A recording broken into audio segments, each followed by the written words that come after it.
नमस्कार ओडिशा छात्र छात्री आसला बड़ खबर कारण राज्य में एप्रिल 2 तारिख सकालिया स्कूल हम प्रबल ग्रीष्म प्रभाव को दृष्टि रखी राज्य सरकार एभली निष्पत्ति नहीं एने राजस्व और विपर्य परिचालना मंत्री सुरेश पूजारी सूचना प्रदान कर सकाल 7टा ରୁ 9टा जाए राज्यर अंगनवाड़ी केन्द्र खोला रहिबो।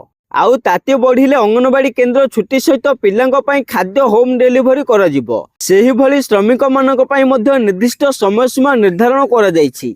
दिन 11टा ରୁ दिन 3टा जाए श्रमिक मानक पई काम बंद रहिबो।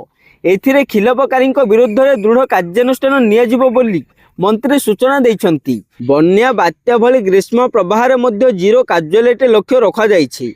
छाई पाई रास्तार विभिन्न स्थान में छामुंडिया कराजिबो एवं जलछत्र खोलाजिबो। नलकूप खनन पाई जिला गुड़ी को 300 कोटी टंका दिया जायछि।